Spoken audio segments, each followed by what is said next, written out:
Hello guys, അപ്പോൾ ഇന്ന് നമ്മുടെ കേരളം മൊത്തം നടുങ്ങിയിരിക്കുന്നൊരു വാർത്തയാണ്.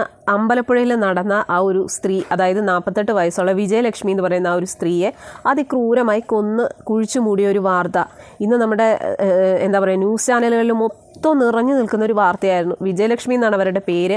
അവരുടെ സ്ഥലം എന്ന് പറയുന്ന കരുനാഗപ്പള്ളിയാണ്. അപ്പോൾ ജയചന്ദ്രൻ എന്ന് പറയുന്ന ഒരു വ്യക്തിയാണ് ഈ സ്ത്രീയെ ഇത്ര ക്രൂരമായിട്ട് ഇല്ലാതാക്കിയത്. ഇവർ തമ്മിൽ ഏകദേശം 2 വർഷത്തോളം അടുപ്പത്തിലായിരുന്നു. അടുപ്പമെന്ന് പറയുമ്പോൾ നമുക്ക് ചിന്തിക്കാവുന്നതേ ഉള്ളൂ, അവിഹിതം എന്ന് തന്നെ പറയാം.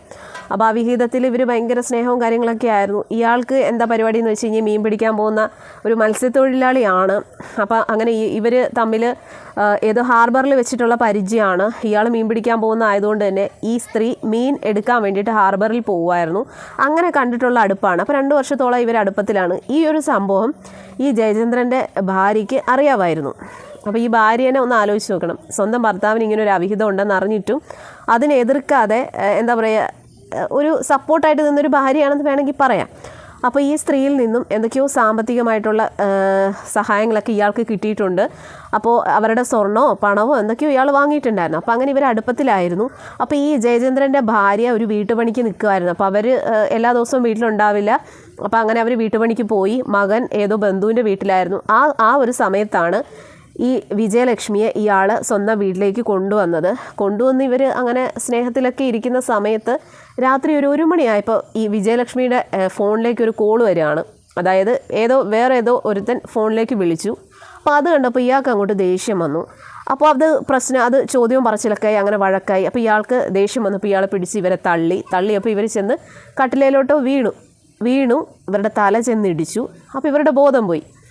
അങ്ങനെ ബോധം പോയി ഇയാൾ എന്ത് ചെയ്തു, വെട്ടരുവ ഉണ്ടായിരുന്നു, വെട്ടരുവ കൊണ്ടിട്ട് ഇവരുടെ തലയുടെ ബാക്കിൽ അതിക്രൂരമായിട്ട് വെട്ടി. അവർ മരിക്കുന്നത് വരെ വെട്ടിയതിന് ശേഷം ഇയാൾ അവരിട്ടിരുന്ന ഡ്രസ്സെല്ലാം ഊരി അയാൾ കത്തിച്ചു. അതിനുശേഷം നഗ്നയാക്കിയിട്ടാണ് അവരെ കയറ് കെട്ടി വലിച്ച് വീടിൻ്റെ പുറകിലുള്ള ഒരു പറമ്പുണ്ട്, ആ പറമ്പിൽ കൊണ്ടുപോയി കുഴിച്ചിട്ടത്. ഒന്ന് ആലോചിച്ച് നോക്കണം അയാളുടെ ആ ഒരു ക്രൂരത.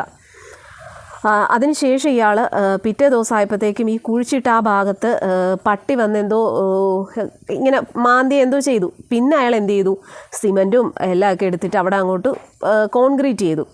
അതിനുശേഷം ഇവരുടെ ഫോണുണ്ടല്ലോ, തെളിവും അന്വേഷണവും കാര്യങ്ങളൊക്കെ വരുമ്പോൾ ഇവരുടെ ഫോൺ ട്രേസ് ചെയ്യും. അങ്ങനെ പ്രശ്നമാകുമെന്ന് ഇയാൾക്ക് അറിയാവുന്നത് കൊണ്ട് തന്നെ ഇയാൾ ആ ഒരു ഫോണുമായിട്ട് എറണാകുളത്ത് ചെല്ലുന്നു. അവിടുന്ന് എറണാകുളത്ത് നിന്നും കണ്ണൂരിലേക്ക് പോകുന്ന ഒരു KSRTC ബസ്സിൽ ഇയാൾ ആ ഫോൺ വയ്ക്കുന്നു. അവിടെയാണ് ഇയാളുടെ പ്ലാനും പദ്ധതിയും മൊത്തത്തിൽ പാളിപ്പോയത്. അങ്ങനെ ആ ഒരു ഫോൺ വെക്കുന്നത് വേറൊരു യാത്രക്കാരൻ കാണുകയും അങ്ങനെ ആ ഒരു യാത്രക്കാരൻ കണ്ടക്ടറുടെ അടുത്ത് പറയുകയും ആ ഫോൺ പോലീസിനെ ഏൽപ്പിച്ചു. അങ്ങനെയാണ് ഇയാളിലേക്ക് അന്വേഷണവും കാര്യങ്ങളൊക്കെ എത്തിയത്. അപ്പോൾ പുള്ളിക്കാരൻ വിചാരിച്ചത് സിനിമാ മോഡലൊരു കൊലപാതകം ചെയ്തിട്ട് തെളിവുകളെല്ലാം പുള്ളിക്കാരനായിട്ട് തന്നെ അങ്ങോട്ട് നശിപ്പിച്ചു. അതായത് അവർ ഇട്ടിരുന്ന ഡ്രസ്സ് കത്തിച്ചു കളഞ്ഞു, അവരുടെ ഫോൺ കൊണ്ട് വേറെ സ്ഥലത്ത് വെച്ചു, അങ്ങനെയൊക്കെ കുറേ തെളിവുകളൊക്കെ ഇയാൾ നശിപ്പിച്ചു. പക്ഷെ എന്ത് ചെയ്യാം, എത്രയൊക്കെ തെളിവുകൾ നശിപ്പിച്ചാലും എവിടെയെങ്കിലും എന്തെങ്കിലും ഒരു തെളിവ് ബാക്കിയുണ്ടാവും. അങ്ങനെയാണ് ഇയാളെയും പിടിക്കപ്പെട്ടത്. അപ്പോൾ ഒന്ന് ആലോചിച്ച് നോക്കണം, അവിഹിതം തന്നെ ആയിരുന്നു. അപ്പോൾ ഇന്ന് കുറേ മീഡിയക്കാരെല്ലാവരും കൂടെ ഇയാളുടെ ഭാര്യയുടെ അടുത്തേക്ക് ചെന്നപ്പോൾ ഭാര്യ ഭയങ്കര കരച്ചിലാണ്. ഭാര്യ പറയുന്നു, അയ്യോ എൻ്റെ ഭർത്താവ് ഇങ്ങനെ ചെയ്യുമെന്ന് പ്രതീക്ഷിച്ചില്ല, അങ്ങനെ ഇങ്ങനെയാണെന്നൊക്കെ പറഞ്ഞിട്ട്. അപ്പോൾ ഇവർക്ക് ഓൾറെഡി അറിയാമായിരുന്നു ഇയാൾക്ക് ഇങ്ങനൊരു സ്ത്രീയുമായിട്ട് ബന്ധമുണ്ട് എന്നറിയായിരുന്നു. അപ്പോൾ ഒന്ന് ആലോചിച്ച് നോക്കണം, അങ്ങനെ ബന്ധമുണ്ടെന്ന് അറിയുമ്പോഴത്തേക്കും അതിൽ നിന്ന് വിലക്കാനല്ലേ നോക്കേണ്ടത്. അപ്പോൾ അവരും അതിന് സപ്പോർട്ട് ചെയ്തു. കാരണം അവരുടെ ഭാഗത്ത് ഈ വിജയലക്ഷ്മിയുടെ ഭാഗത്തു നിന്ന് എന്തൊക്കെയോ സാമ്പത്തികമായിട്ടുള്ള സഹായങ്ങളൊക്കെ ഇവർക്ക് കിട്ടുമായിരുന്നു. അതുകൊണ്ടായിരിക്കണം ഒരുപക്ഷെ ഭാര്യയും സപ്പോർട്ടായിരുന്നു എന്ന് തോന്നണം. ഇനിയിപ്പോൾ എന്തായാലും ഞാൻ പറയുന്നത് ഇയാളെ തൂക്കിക്കൊല്ലണമെന്ന് തന്നെയാണ്. കാരണം ഇയാൾ ചെയ്തത് അത്രയും ക്രൂരമായിട്ടുള്ളൊരു പ്രവൃത്തിയാണ്. പിന്നെ ആ സ്ത്രീക്കും ഇത് അർഹതപ്പെട്ടതാണെന്നാണ് എനിക്കിപ്പോൾ തോന്നുന്നത്. കാരണം ഒരു അവിഹിത ബന്ധമാണ് അവർ തമ്മിലുണ്ടായിരുന്നത്. കാരണം അവർക്കറിയാം അയാൾക്കൊരു ഭാര്യയും ഒരു മോനും ഉള്ളതാണെന്ന് അറിഞ്ഞു വെച്ചിട്ടാണ് ഇയാളുമായിട്ട് ഇങ്ങനൊരു ബന്ധം അവർ തുടർന്ന് കൊണ്ടുപോയത്. അയാളുടെ ഭാര്യ വീട്ടിലില്ലാത്ത സമയത്ത് ഇവർ 2 പേരും അവിടെ വരുന്നു. അപ്പോൾ അതൊക്കെ ചെയ്തത് തെറ്റാണ്. അപ്പോൾ അവർക്കത് കിട്ടേണ്ടത് തന്നെയായിരുന്നു. എന്തായാലും ഇനിയിപ്പോൾ പറഞ്ഞിട്ട് കാര്യമില്ല, അവർ ഈ ഭൂമിയിലില്ല. അതിക്രൂരമായിട്ട് തന്നെ അയാൾ തന്നെ അവരെ ഇല്ലാതാക്കി. ഇപ്പോൾ അവരുടെ ജീവനും പോയി, അയാൾ ജയിലിലുമായി. ഇതൊക്കെയാണ് ഇന്നത്തെ കാലഘട്ടത്തിലെ ഓരോരോ കാര്യങ്ങൾ.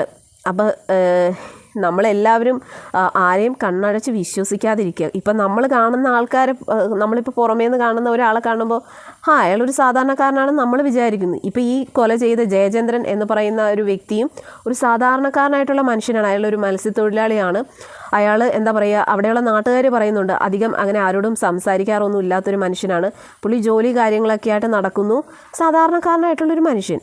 ആ ആളാണ് ഇത്രയും വലിയൊരു ക്രൂരത ചെയ്തത്. അപ്പോൾ ആരും ഒരിക്കലും, അവിടെയുള്ള നാട്ടുകാരാണെങ്കിലും അയൽവക്കക്കാരാണെങ്കിൽ പോലും ആ ഒരു വീട്ടിൽ ഇങ്ങനെ ഒരു കൊലപാതകം നടക്കുമെന്ന് അവരാരും സ്വപ്നത്തിൽ പോലും വിചാരിക്കുന്നില്ല.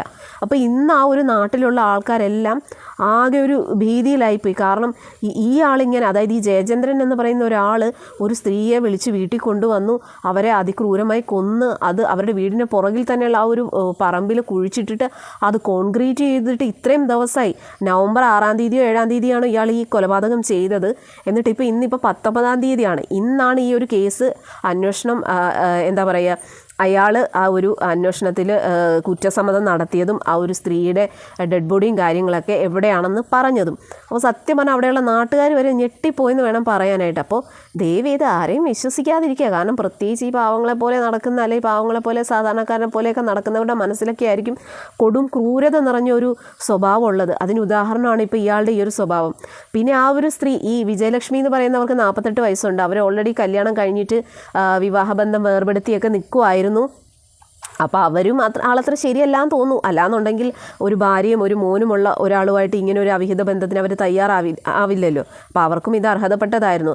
അത് ഇയാൾക്ക് പെട്ടെന്നുണ്ടായ ഒരു ദേഷ്യത്തിലാണ് ഇയാൾ ഇങ്ങനെ ഒരു ക്രൂരത ചെയ്തത്. അതായത് രാത്രി 1 മണിക്ക് ഈ സ്ത്രീയുടെ ഫോണിലേക്ക് കോൾ വരികയാണ്. വേറെ ഏതോ ഒരുത്തൻ ഫോണിൽ വിളിക്കുന്നു. അത് കണ്ടപ്പോൾ അയാൾക്ക് ദേഷ്യം വന്നു. അയാൾ ഉപദ്രവിച്ചു.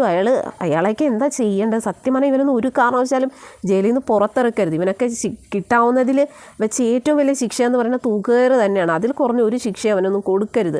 അവനെയൊക്കെ ഇഞ്ചിഞ്ചായിട്ട് കൊല്ലണമെന്നാണ് പറയുന്നത്. കാരണം ആ ഒരു സ്ത്രീയെ അത്ര ക്രൂരമായിട്ട് അയാൾ കൊന്നു എന്ന് പറയുമ്പോഴത്തേക്കും എത്രത്തോളം ക്രൂരനായിട്ടുള്ളൊരു മനുഷ്യനാണ് അയാൾ. സത്യം പറഞ്ഞാൽ അയാളുടെ സ്വന്തം ഭാര്യയ്ക്ക് പോലും ഇപ്പോൾ ഒരു ഭയം തോന്നുന്നുണ്ടാകും. കാരണം അയാളുടെ ഇത്രയും ഒരു ക്രൂര പ്രവൃത്തി അവരുടെ സ്വന്തം വീട്ടിൽ വെച്ച് തന്നെ ചെയ്തു എന്ന് പറയുമ്പോൾ ഒന്ന് ആലോചിച്ച് നോക്കണം എന്തായാലും. അപ്പോൾ ഈ ഒരു വാർത്ത കേട്ടപ്പോൾ തന്നെ ആകെ ഒരു ഞെട്ടലായിരുന്നു. ഈ കഴിഞ്ഞിടെയാണ് ഇതുപോലെ തന്നെ സുഭദ്ര എന്ന് പറയുന്ന ഒരു 50 വയസ്സിന് മേളിലൊരു സ്ത്രീയെ കലവൂരുള്ളൊരു വീട്ടിൽ ഇതുപോലെ തന്നെ ഒരു ഭാര്യയും ഭർത്താവും അതിക്രൂരമായിട്ട് കൊന്നു കുഴിച്ചു മൂടിയത്. അത് കഴിഞ്ഞ് ഇപ്പോൾ 1-2 മാസം കഴിഞ്ഞതേ ഉള്ളൂ. ഇതേ ഇപ്പോൾ അടുത്തതും. ഇപ്പോൾ സത്യം പറഞ്ഞാൽ ദൃശ്യം മോഡൽ, അതായത് ദൃശ്യം സിനിമയിലെ ഏകദേശം ആ ഒരു മോഡൽ കൊലപാതകമാണ്. സത്യം പറഞ്ഞാൽ ഇങ്ങനെയുള്ള ഓരോരോ സിനിമകൾ എല്ലാവർക്കും ഓരോ പ്രചോദനമാണ്. ദൃശ്യം മോഡലാണെന്നാണ് ന്യൂസ് ചാനലുകളിലൊക്കെ പറയുന്നത്. ദൃശ്യം മോഡൽ കൊലപാതകം, ദൃശ്യം മോഡൽ കൊലപാതകം എന്നാണ് എല്ലാ ന്യൂസ് ചാനലുകളിലും പറഞ്ഞുകൊണ്ടിരുന്നത്. അപ്പോൾ ഏകദേശം അതുപോലെയൊക്കെ തന്നെയാണ്.